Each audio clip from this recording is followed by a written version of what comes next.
परम पावन परम आराध्य प्रातः स्मरणीय आचार्य श्री महासमण जी के चरणों में सत सत नमन करते हुए हम आज प्रातः का सेशन प्रारंभ कर रहे हैं।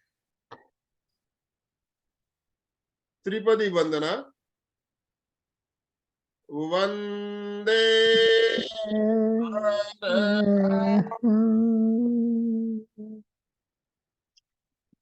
वंदे गुरु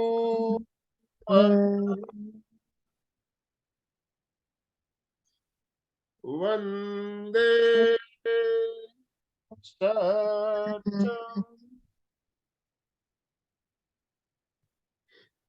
सभी साधक साधिकाओं को जय जिनेन्द्र, सुप्रभात, गुड मॉर्निंग। आज मंगलवार का दिन और जैसा कि मंगलवार का हमारा क्रम चलता है लोगस साधना, आप सभी को पता है। और आज 22वीं कड़ी लेकर हम आपके साथ जुड़ रहे हैं। हमारे साथ अलका जी सांखला सूरत से जुड़ चुकी है आज के हमारी स्पीकर। तो मैं ज्यादा समय ना लेते हुए अलका जी आपसे निवेदन करना चाहूंगा, आज का सेशन आप शुरू करें। ओम अरहम। आपका बहुत बहुत स्वागत है, अभिनंदन है। ओम अरहम। ओम ओम अरहम। नए वर्ष की बहुत बहुत शुभकामनाओं के साथ, नए संभावना के साथ, जो मंगल भावना हमने सुनी, मंगल हो सबका, इसी के लिए हम आज एक साथ जुड़े हैं। तो आइए हाथ जोड़े और पहले प्रार्थना करें सभी। जिन गुरुओं से हमें ये ज्ञान प्राप्त हुआ, जिस गति प्रगति की ओर हमें जाने के लिए रास्ता मिला है, और भगवान ने हमें इतना अच्छा मनुष्य जन्म देकर गति प्रगति के लिए एक आह्वान किया है, समझ लो। तो इसमें हमें जो अनेक प्रकार से गति प्रगति करनी है, उसमें हम लोगों की कड़ी में जा रहे हैं। तो सबसे पहले वंदना, गुरु को वंदना करना बहुत जरूरी है। सबसे पहले प्रार्थना सभी एक साथ। गुरुर्ब्रह्मा गुरुर्विष्णु गुरुर्देवो महेश्वरः गुरु साक्षात् परब्रह्म तस्मै श्री गुरवे नमः। गुरवे नमः। गुरवे नमः।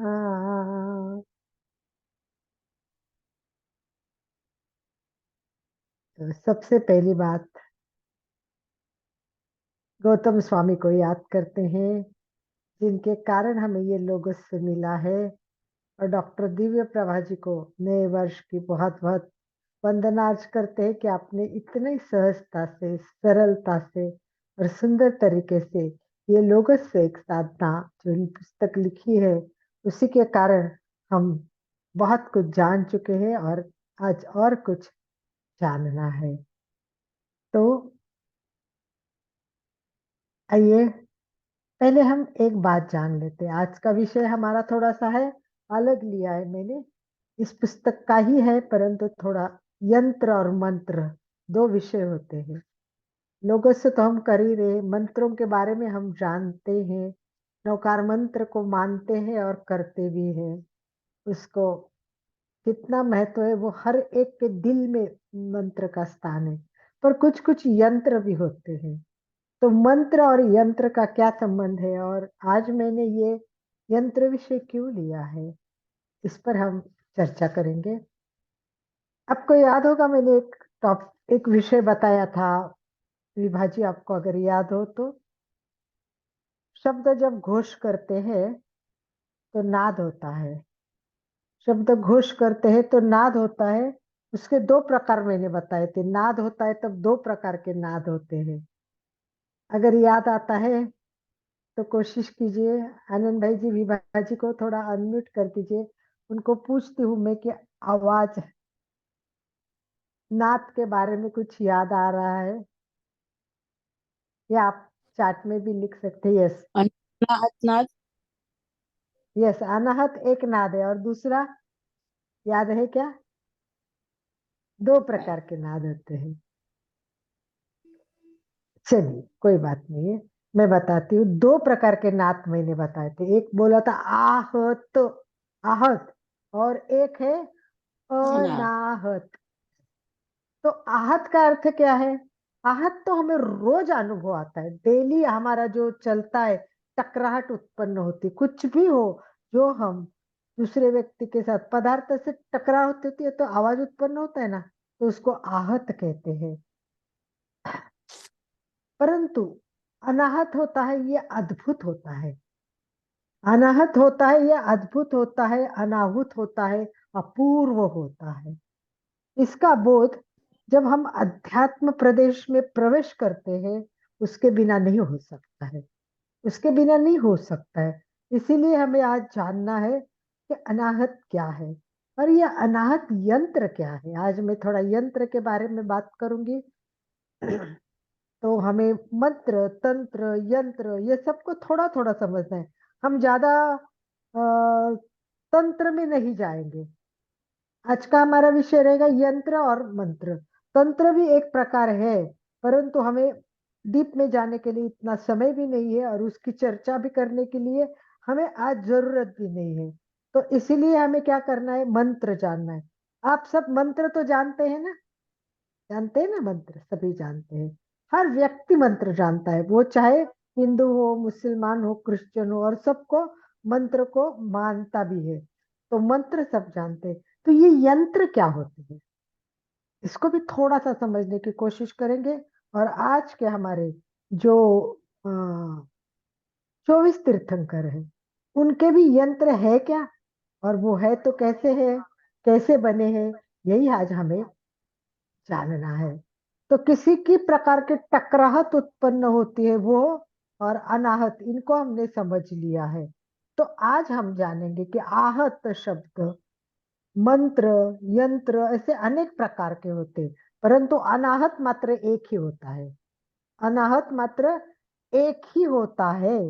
तो इस प्रकार आहत शब्द, मंत्र, यंत्र, ऐसे अनेक प्रकार के उसमें आ जाता है, और अनाहत एक ही होता है। अनाहत होने प्रकार यंत्र और नाद, दोनों में मंत्र होते हैं। दोनों का संबंध चेतना से होता है, चेतना स्वयं एक स्वरूप होती है। तो इस प्रकार हमने ये दो शब्द समझ लिए आज। और आज का हमारा जो कंसंट्रेशन है वो मैं आपको फोटो के साथ दिखाती हूँ कि किसके साथ है। ये देखिए, एक पिक्चर दिखेगा आपको, ये पिक्चर है, इसको कहते हैं कि अनाहत यंत्र। और ये अनाहत यंत्र है ना, ये 24 तीर्थंकरों के 24 पेज है, अलग अलग पेज है, ये 24 पेजों में दिया हुआ है। ये देखिए, 24 पेजों में दिया है। जैसे पहला है ऋषभदेव अनाहत यंत्र, तो ये ऋषभ देव का है। और इसी प्रकार 24 तीर्थंकरों के अलग अलग अलग अलग अनाहत यंत्र है। तो ये 24 तीर्थंकरों के यंत्र हमें जानने हैं। तो आइए इसके और हम आगे बढ़ते हैं और समझ लेते हैं कि कैसे बनते हैं ये अनाहत यंत्र, कैसे होते हैं। तो पहले तो हमने जान लिया है कि क्या क्या क्या है, कि भाई हम लोग जब मंत्र बोलते हैं तब एक विशिष्ट प्रकार का यंत्र तैयार होता है। तो दिव्य प्रभा जी ने क्या लिखा है, यह अनाहत की यात्रा है, अनाहत की यात्रा है। अनाहत क्या है? तो उन्होंने कहा है कि देखो, स्व का स्व में रहना, स्व का स्व में रहना अपना स्वागत है, ये स्वागत है। और स्व का स्वागत ही अनाहत है, कभी न आहत, अनाहत है, वो शाश्वत है, वो अनाहत है। प्रभु की जो प्राण ऊर्जा है, प्रभु की जो प्राण ऊर्जा होती है, वो ऊर्जा होती है, वो अनाहत है। प्रभु की प्राण ऊर्जा है, वो अनुव्रत है। और प्रभु की चरण की पूजा, वह भी अनाहत है। अनाहत है क्या? अनाहत क्या होता है? देखो, प्रभु का निर्वाण होता है। 24 तीर्थंकर जो होते हैं, प्रभु प्रभु का निर्वाण हो जाता है। जब प्रभु का निर्वाण हो जाता है, तो ये पूर्व अपने ये जो देह है, ये देह सदेह परमात्मा विश्व को देशना देकर जाता है। तो निर्वाण के बाद क्या होता है? तो आज हमें वही जानना है कि निर्वाण के बाद परमात्मा क्या करते हैं। ये विश्व को अपनी एक प्राण ऊर्जा है, वो दान करके जाते हैं, जाते जाते भी। जाते जाते भी क्या करते हैं, अपनी प्राण ऊर्जा है वो हमारे परमात्मा हमें दान देते हैं। निर्वाण के बाद, निर्वाण के बाद परमात्मा विश्व को प्राण की ऊर्जा दान देते हैं। निर्वाण से पूर्व सदेह परमात्मा विश्व के तीर्थत्व में विलीन हो जाते हैं। निर्वाण से पूर्व स्वदेह परमात्मा ये अपना सिद्ध। तो कैसे देखिए, जैसे अंतिम क्षण आ गया, अंतिम देशना तीर्थंकरों ने हमें सुना दी। अंतिम समम शरण में देशना संपन्न करने के बाद ये परमात्मा कहाँ जाते हैं, एक विशिष्ट पर्वत पर जाते हैं। विशिष्ट पर्वत होता है, और उस विशिष्ट पर्वत पर जाने के बाद वो अपना तेजस, ये औदारी और कार्मना शरीर, ये तीनों शरीर त्याग कर देते हैं। अंतिम देशना जब समव शरण में सुनाते हैं, संपन्न करते हैं, तब विशिष्ट पर्वत पे आते हैं। विशिष्ट पर्वत अर्थात एक पवित्र स्थान होता है जहां पर परमात्मा की विशिष्ट ऊर्जा समावित हो जाती है। इस पृथ्वी की पटशिला पर जहां अपना तेजस शरीर दे देते हैं, पुद्गल परमाणु का स्वभाव पर्याय होता है, बराबर है ना, पर्याय होता है। वो पर्याय कैसे होते हैं, परमात्मा जब आ गए, उन्होंने जब तेजस, औदारिक, कर्मना शरीर त्याग कर दिया, तो जो तेज धारा, जो प्राण ऊर्जा है, वो सदन होकर चमकते हुए तेजोवय के रूप में बाहर निकल जाती है। जैसे जा रहे परमात्मा, तो ये तेजोवय के रूप में ऐसे बाहर निकल जाती है।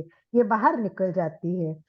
बाहर निकलने के बाद क्या होता है, जब उनका निर्वाण होता है, उस निर्वाण के समय अनेक अधिदेवता वहां उपस्थित होते हैं। अधिष्ठिक नायक देव वहां उपस्थित होते हैं, और वो क्या करते हैं, ये सब वहां खड़े होके प्रभु की अंतिम जो तेजो ऊर्जा बाहर निकली है वो उनको देखते हैं। तो वो दो प्रकार हो जाते हैं।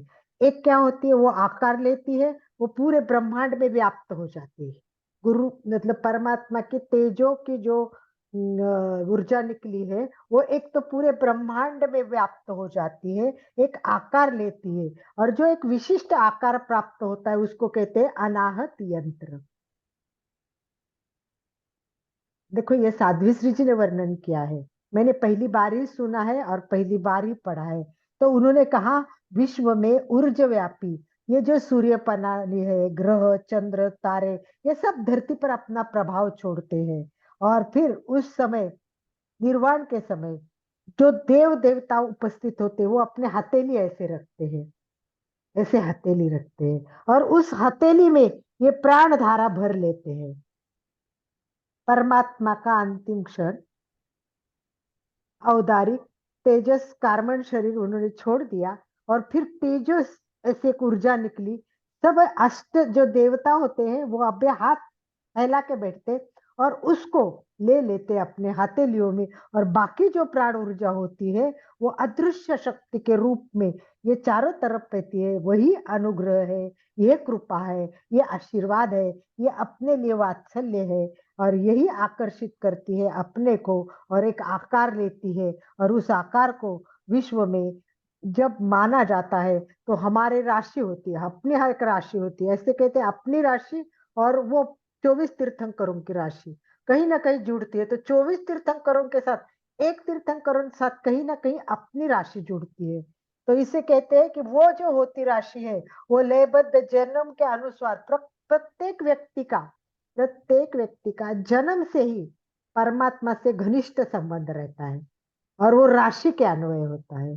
24 तीर्थंकरों का एक ना एक व्यक्ति के एक ना एक प्रकार का जो संबंध होता है, वो संबंध जानना, वही अनाहत का ध्यान है, वही पूजा है, वही स्मरण है, वही कीर्तन है, वही जप है, और वो करने से व्यक्ति को सुख, शांति, आनंद प्राप्त होता है।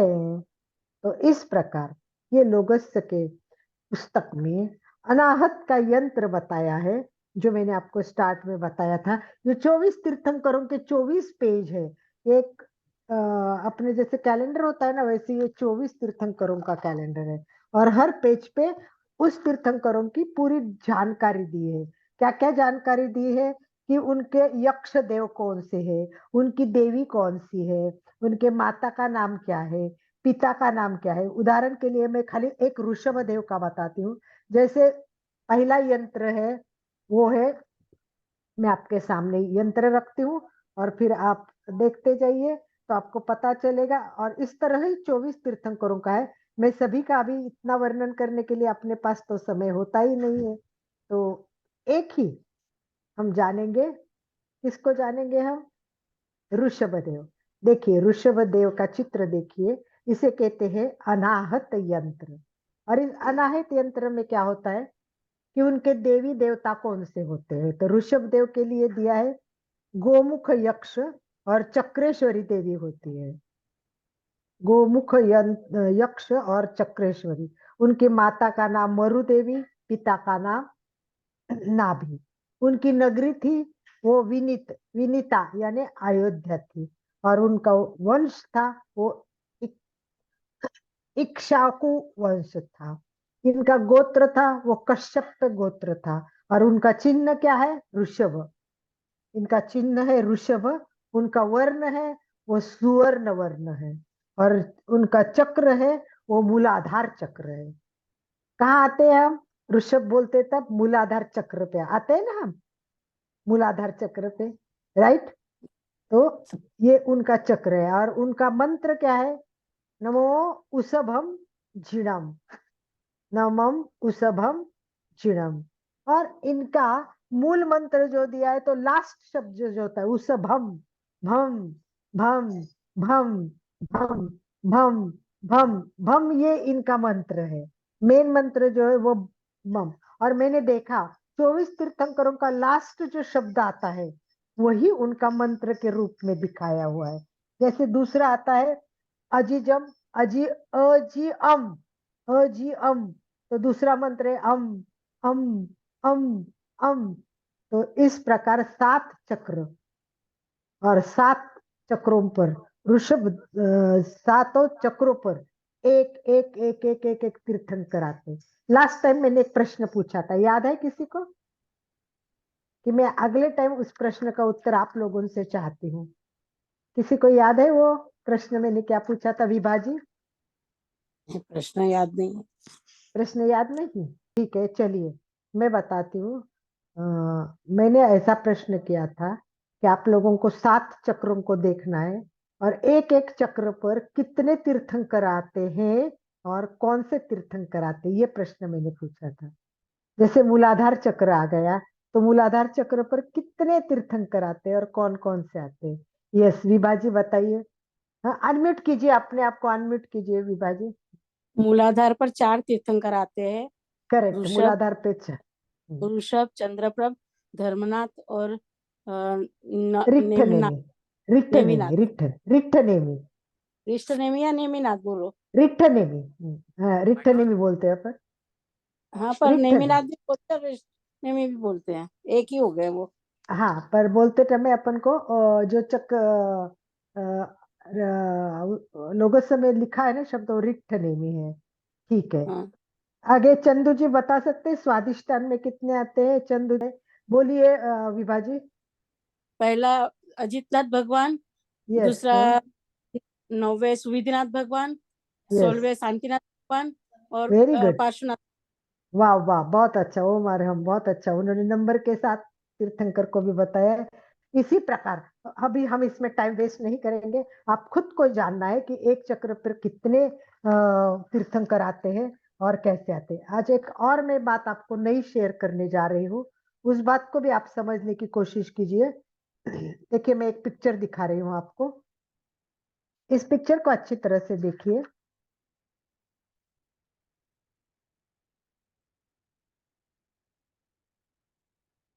अब हम 7 चक्रों को समझने के लिए पिक्चर समझ लेते हैं। 7 चक्रों को समझने के लिए ये 7 चक्रों के साथ एक व्यवस्था है, वो है धरती की व्यवस्था भी है और ब्रह्मांड की भी व्यवस्था है। पैर के नीचे है वो धरती और ऊपर है वो ब्रह्मांड। तो ये 7 चक्र प्लस ब्रह्मांड। तो देखिए इन चित्र को देखिए, गतिमान स्वरूप दिखाया है। इसमें सबसे पहले नीचे है वो मूलाधार चक्र है। ये मूलाधार चक्र नीचे दिखाया है, यानी आरोह मतलब धरती की तरफ जा रहा है, आरोह आरोह के गति में दिखाया है। और 7वां ऊपर का जो है वो सहस्रार चक्र पर आकाश की तरफ अवरोह कर रहा है। दो गति बताइए, ऊपर की गति है वो अवरोह गति है और नीचे की है वो आरोह गति है। ये 2 गति है। देख लिया, अच्छी तरह से देखिए। प्रथम चक्र है वो है मूलाधार चक्र, ये आरोह गति का है, ये ऊर्जा का स्रोत है, ये ऊर्जा का स्रोत है। और 7वां जो चक्र है वो सहस्राकार चक्र आकाश की तरफ जो गति करता है वो है। अब दूसरा चक्र नीचे से दूसरा चालू हो जाता है। वो दूसरा चक्र कौन सा है, ये देखिए सेकंड चक्र है वो स्वादिष्टान है। ये आगे का चक्र है, ये आगे का चक्र है, ये आगे का चक्र है। तो इस प्रकार ये दूसरे चक्र से लेके सेकंड स्वादिष्टान से चक्र से लेके 5वां चक्र कहाँ आता है, आज्ञा चक्र में आता है। तो दूसरे चक्र से लेके जो 5वां केंद्र है वो आगे से पीछे प्रवाहित होते दिखाए। देखिए 5 केंद्र आज्ञा चक्र तक जो है आगे और 5 केंद्रों में पीछे को प्रवाहित होते दिखाया।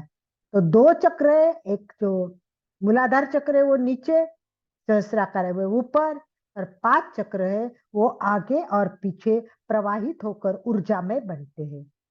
ये जो नीचे का चक्र है मूलाधार चक्र और ये जो ऊपर का सहस्रार चक्र है, इन दोनों का संबंध मेरुदंड से नहीं होता है। ये मेरुदंड से जुड़े हुए नहीं है, मेरुदंड नहीं, संबंध नहीं है।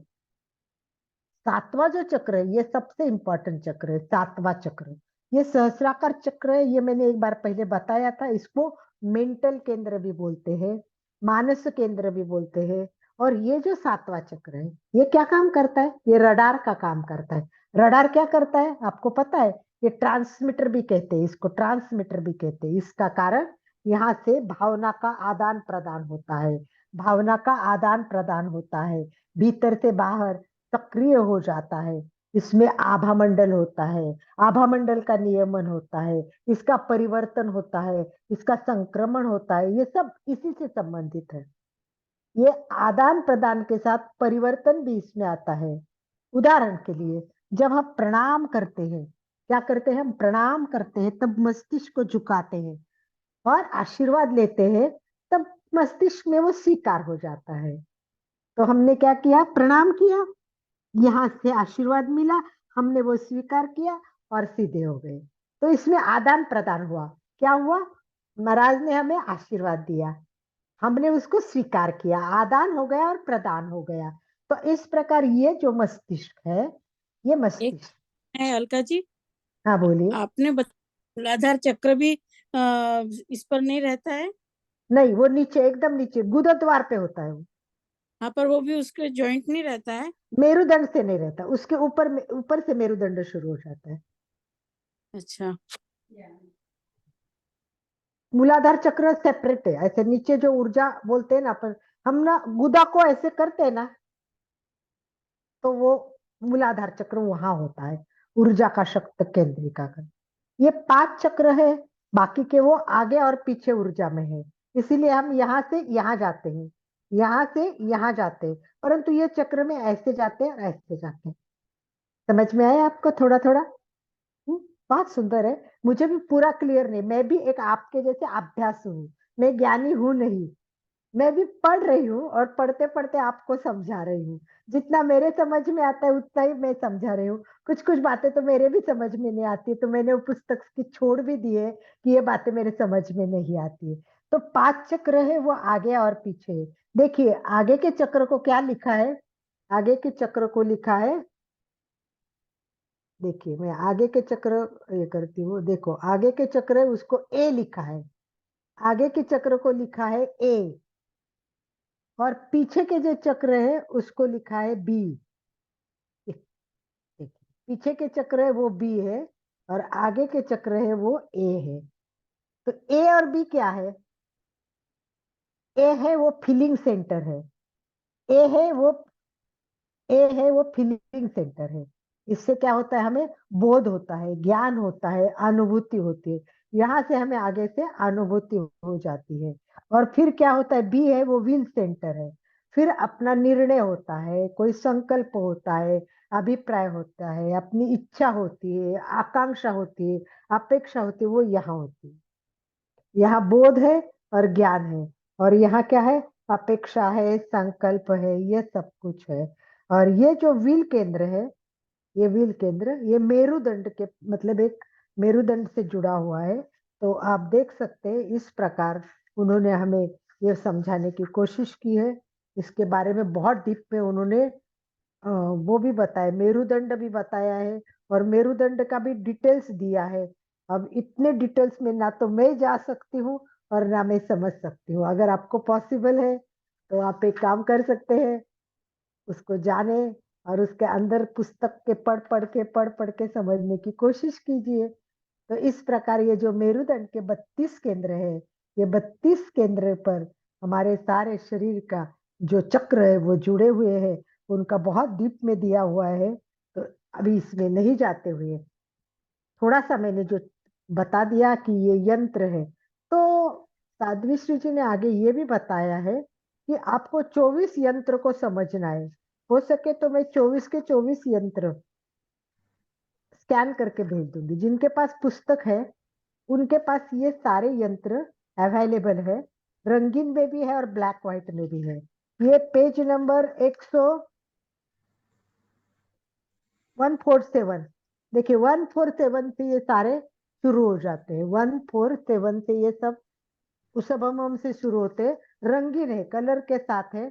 उसके बाद देखो इसके नाम भी दिए, मूलाधार चक्र, स्वादिष्टान चक्र, इस प्रकार ये पुस्तक में दिए हुए। और उसके बाद उन्होंने ब्लैक व्हाइट भी उसको करवा के दिया है, ब्लैक व्हाइट भी दिया है, और एक एक चक्र पर कितनी बार तीर्थंकर आते हैं उसका वर्णन भी किया है।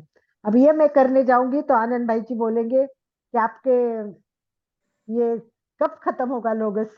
मुझे लगता है 100 एपिसोड हो गए तो भी खत्म नहीं होगा, इसलिए हमें शॉर्ट से शॉर्ट करना है। तो जिनके पास पुस्तक है वो सब पुस्तक से स्टडी कीजिए, नहीं है वो कोशिश करे पुस्तक मंगवाए। जितना भी मैंने बताया वो पुस्तक से शॉर्ट में बताया है, तो आप डीप में पुस्तक पढ़ते रहेंगे तो आपको बहुत कुछ नॉलेज प्राप्त होगा। ये साध्वी श्री जी की कृपा है कि उन्होंने इतना सुंदर हमें लिख कर भेजा है। इन्होंने तो बहुत कुछ दिया है। ये मंत्र को बोलने के लिए अलग अलग किस प्रकार की मतलब तर्ज लगाने हैं, बहुत है। ये तो बहुत कठिन लगता है मुझे, क्योंकि अपने को संगीत ही नहीं आता है, और संगीत नहीं आता है तो हम कैसे समझेंगे कि किस तरह इसको बोलना है। तो इसमें कुछ दिया है, पहला है वो कौन से गति से बोलना है, कुछ गज गति से बोलने हैं, कुछ पद सिंह गति से बोलने हैं, कुछ पद सर्प गति से बोलने हैं। अब इतना सारा ना तो मैं समझ पा रही हूँ ना मैं आपको समझा सकती हूँ। तो आप पुस्तक लेके अपने आप को रोज पढ़ते पढ़ते पढ़ते समझने की कोशिश कीजिए। तो मुझे लगता है कि आज थोड़ा स्टार्ट में हमने ध्यान नहीं किया। सभी ध्यान के लिए तीनों प्रकार के ध्यान करेंगे हम। लोगस का पूरा ध्यान एक एक चक्र पे जाके करना है, एक बार वो करना है। उसके बाद तीर्थंकरों के 24 तीर्थंकरों के नाम लेके जीन पे नीचे जाना है, वो भी एक करना है। और तीसरा है जो अपना हथेली पे करना है। तो आप रेडी हो सभी? चलिए ध्यान के लिए तैयार। जिस आसन में आप सुविधा पूर्वक बैठ सकते हैं ऐसे आसन का चयन कीजिए। चेयर पे बैठे तो भी कोई प्रॉब्लम नहीं, जहां भी बैठे हैं बस ध्यान की ये कंफर्टेबल हो ऐसी पोजीशन करें। हाथ की मुद्रा ज्ञान मुद्रा अथवा वीतराग मुद्रा। लेफ्ट हैंड नीचे, लेफ्ट हैंड नीचे, राइट हैंड उसके ऊपर, दोनों अंगूठे एक दूसरे के, और वो नाभि के पास स्थापित करना है। और एकदम ढीला छोड़ना है, सब पकड़ना भी नहीं है, ऊपर भी नहीं रखना है। इसको धीरे से अपन नाभि के पास रखना है और छोड़ देना है। कंधों को ऐसा पकड़ के नहीं रखना है, छोड़ देना है सीधा, एकदम हल्का सा। यस, अच्छा। रीढ़ की हड्डी सीधी, आंखें कोमलता से बंद, चेहरा शांत।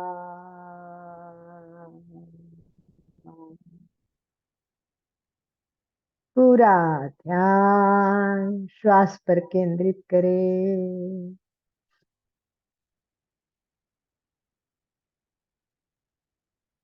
3 बार अरहम का उच्चारण करेंगे और फिर पहला लोगस का 7 चक्रों पे जाकर ध्यान करना है। 7 चक्रों पर जाने के बाद चंदेसु निम्बलयरा में ऊपर ब्रह्मांड और उसके ऊपर परमात्मा केंद्र तक पहुंचना है। ऊपर से ऊर्जा लेके हमें दर्शन केंद्र पर आना है और शक्ति लेके फिर वापस नीचे तक जाना है। तो एक ही बार करेंगे और फिर उसके बाद में एक्चुअली मिनिमम 4 बार तो करना ही चाहिए। तो हम एक बार करेंगे और फिर हम तीर्थंकरों के नामों का भी करें। गहरी एकाग्रता पूरी जागरूकता के साथ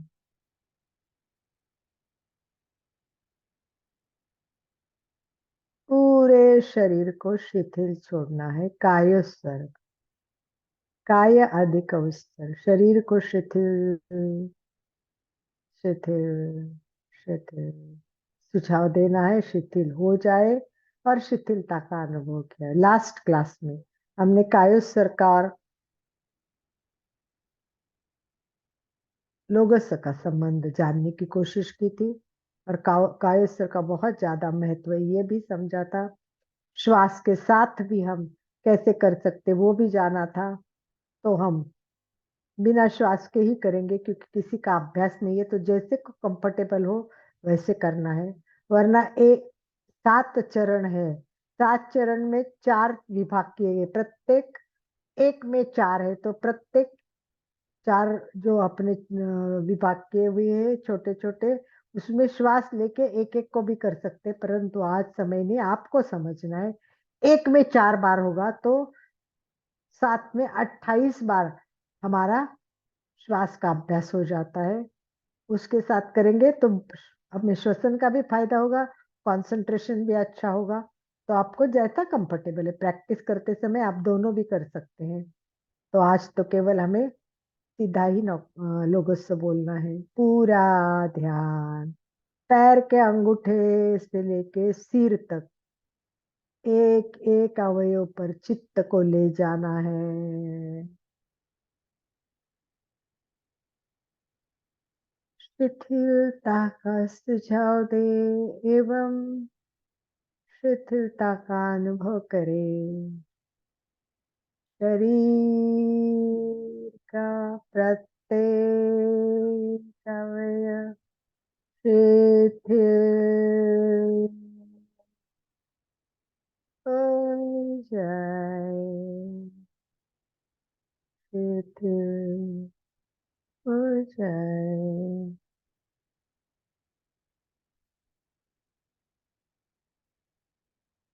अनुभव करें।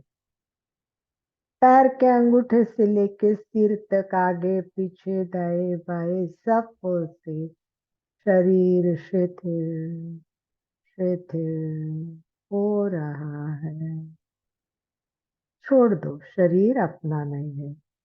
मैं शरीर नहीं हूँ, मैं आत्मा हूँ। मैं शरीर नहीं हूँ, मैं आत्मा हूँ। आत्मा को देखिए, चित्त को मूलाधार चक्र पर लेके जाए। पूरा ध्यान मूलाधार चक्र पर केंद्रित करते हुए लोगस्य की शुरुआत करें। लोगस्य उच्छ्रय गरे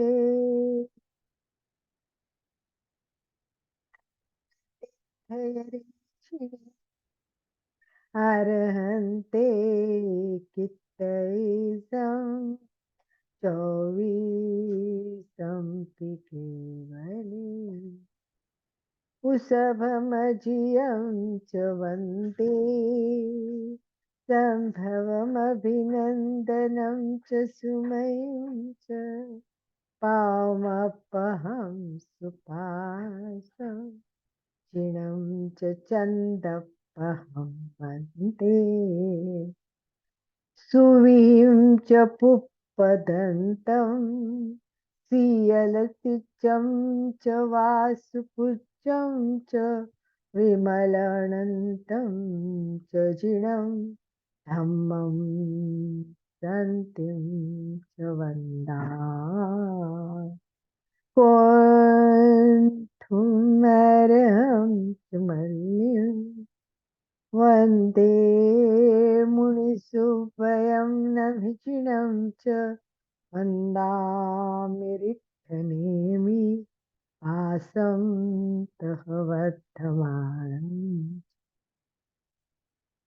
एवं मे अभित्वा विविरमणपञ्चमता चौवीसं पिजिनवरा विद्धयरा मे पश्यन्तु नित्यवन्द्यमये चे लोकस्य उत्तम सिद्धा आरोग्य हि लाभं तमाहि वरमुत्तमं तु चन्दे सुनिम्मलयरा आयचे स्वयं पयासयरा सागरवर गंभीरा सिद्धा सिद्धिं मम दिशन्ति चन्दे सुनिम्मलयरा आयचे स्वयं पयासयरा सागरवर गंभीरा सिद्धा सिद्धिं मम दिशन्ति कित्तियवन्द्यमये जे लोकस्य उत्तम सिद्धा आरोग्यभोहि लाभं समाहि वरमुत्तमं दिन्तु एवं मये अभित्वा विभूयरमला चौवीसं पिजिनवरा तिथयरा मे कुन्थुमर्हं च मल्लिं वन्दे स्वयं नमिचिनं च वन्दामिट्ठनेमि पासं तः वर्धमानम्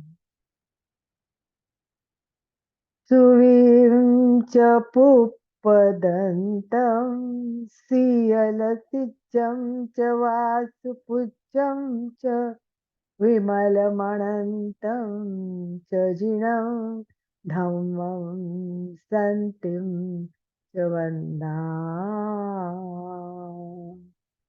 उषभमजियं च वन्दे सम्भवमभिनन्दनं च सुमयं च पावमपं सुपासं क्षीणं च छन्दपहं वन्दे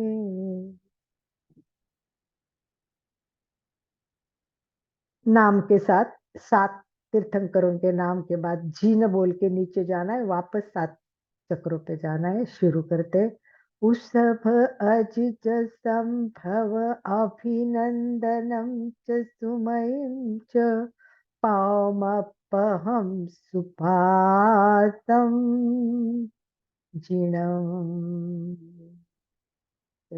चन्दपहं सुवीं च पुष्पदन्तं सीयलसिचं च वासुपुच्छं च विमल अनन्तं च चिरं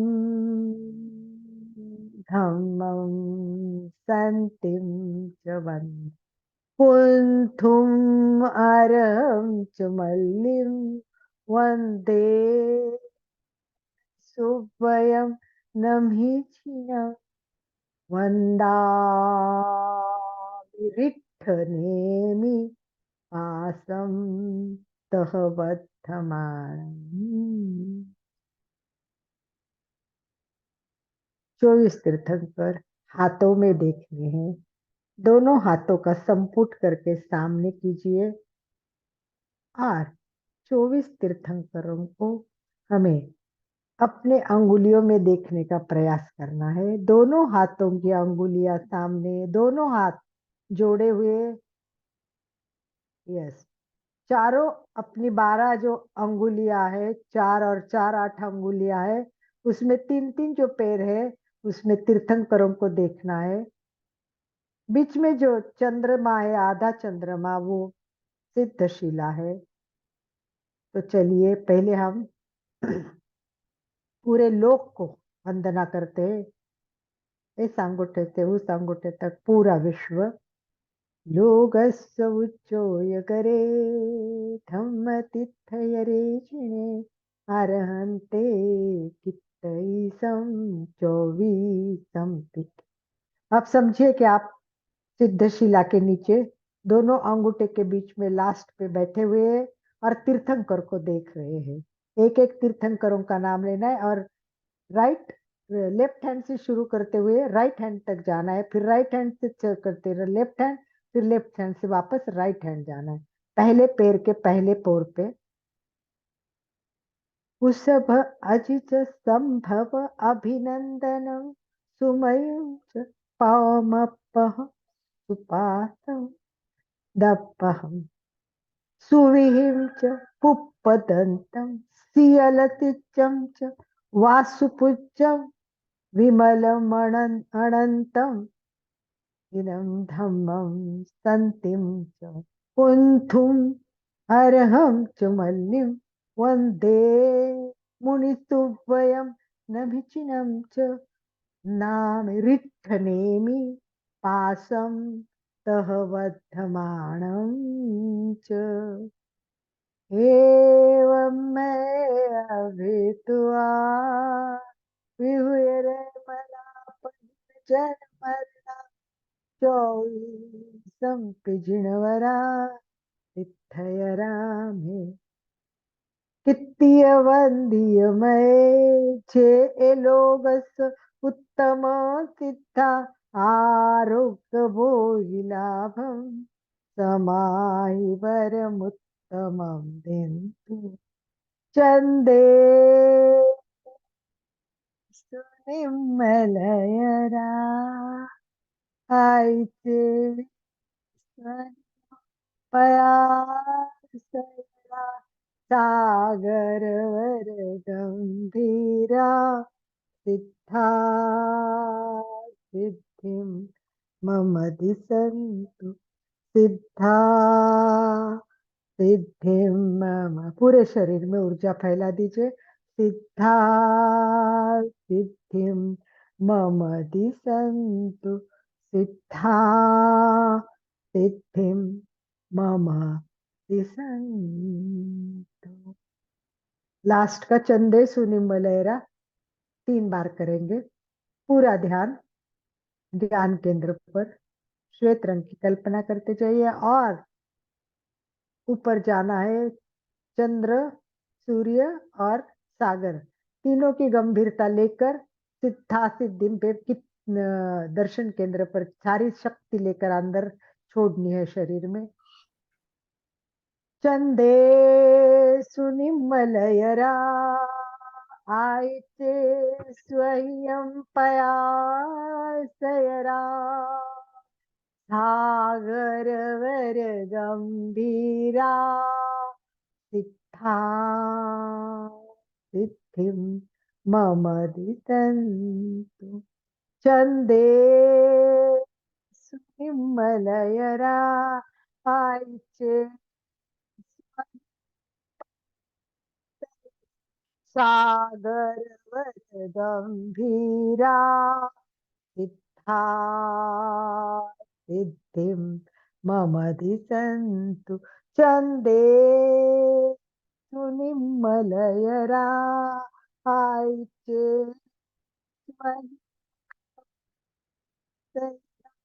सागरवर गंभीरा सिद्धा सिद्धिं मम दिशन्तु सिद्धा सिद्धिं मम दिशन्तु सिद्धा सिद्धिं मम दिशन्तु सिद्धा सिद्धिं मम दिशन्तु।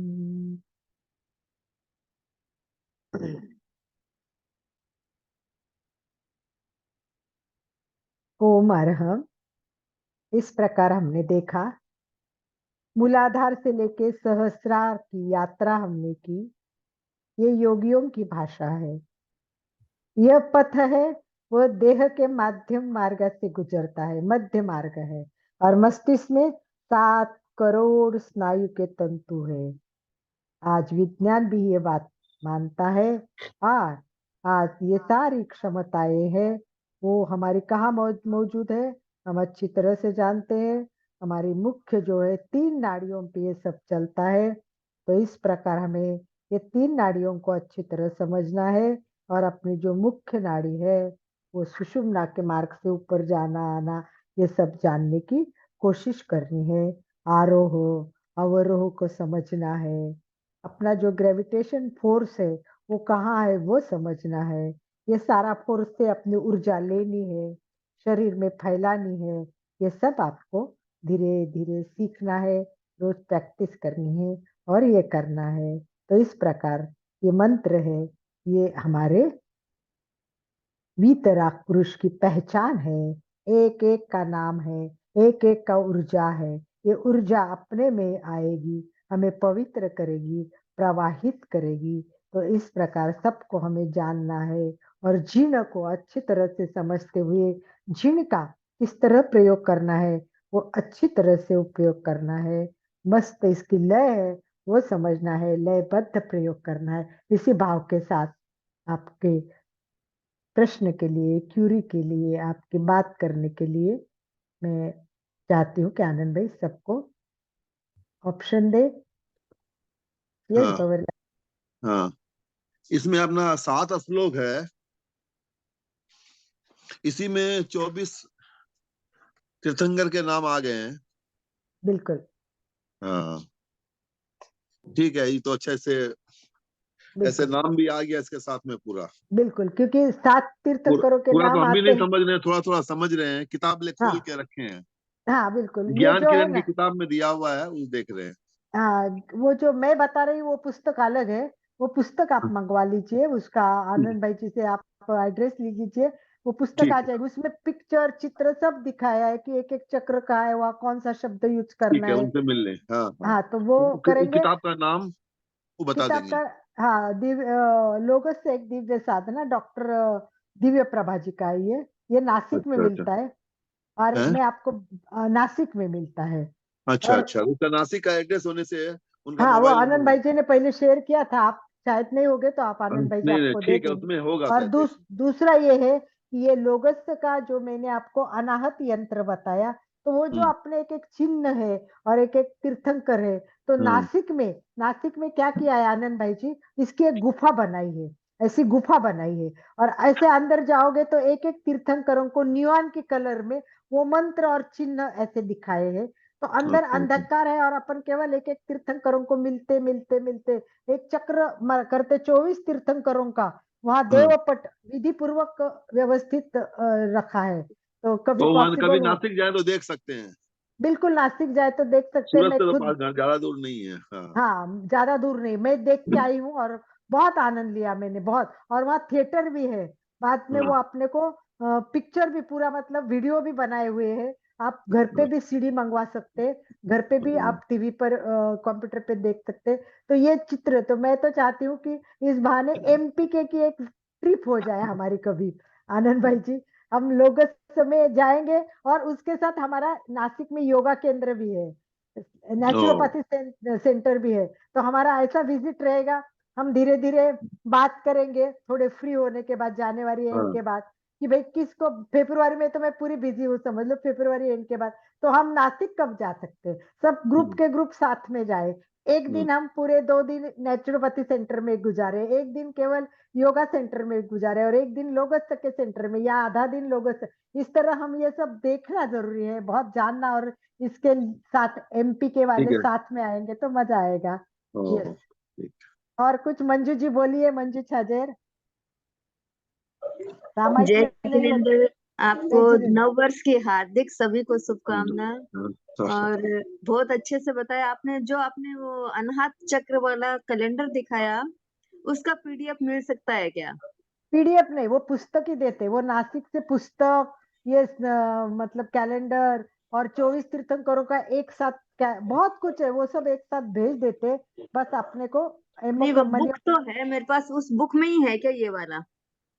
हाँ, बुक में है ना, मैंने आपको बताया ना। आपको पास अगर डॉक्टर दिव्य प्रभा जी की पुस्तक है, डॉक्टर दिव्य प्रभा जी, हाँ हाँ हाँ।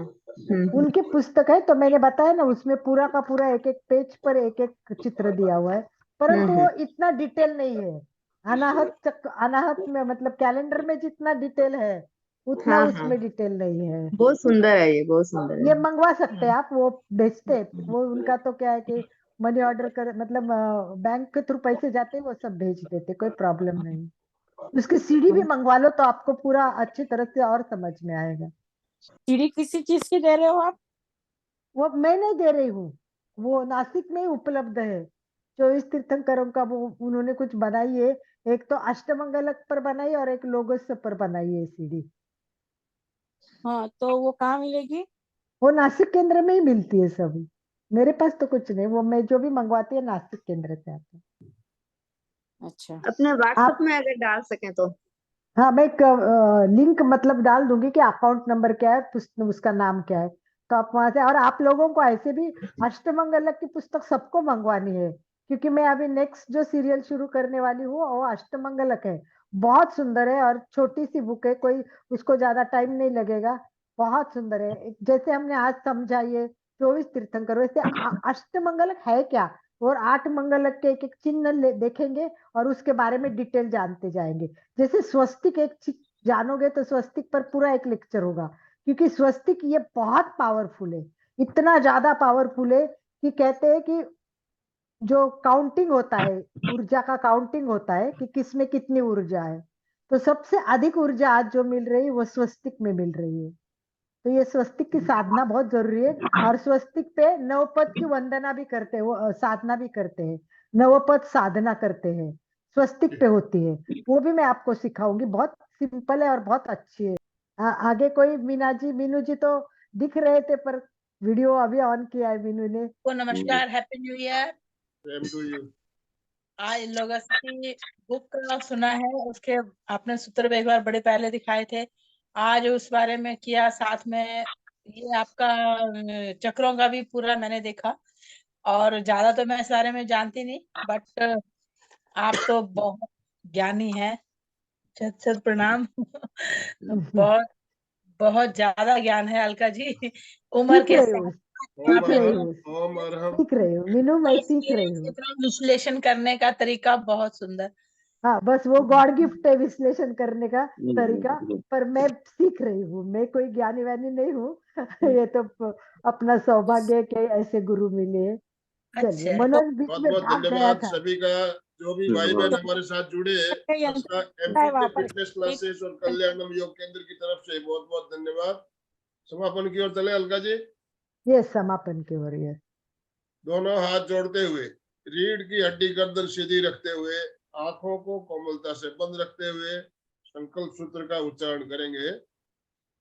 मैं चैतन्यमय हूँ, मैं आनंदमय हूँ, मैं शक्तिमय हूँ, तेरे भीतर अनंत चैतन्य का, अनंत आनंद का, अनंत शक्ति का सागर लहरा रहा है। इसका साक्षात्कार करना ही मेरे जीवन का परम लक्ष्य है।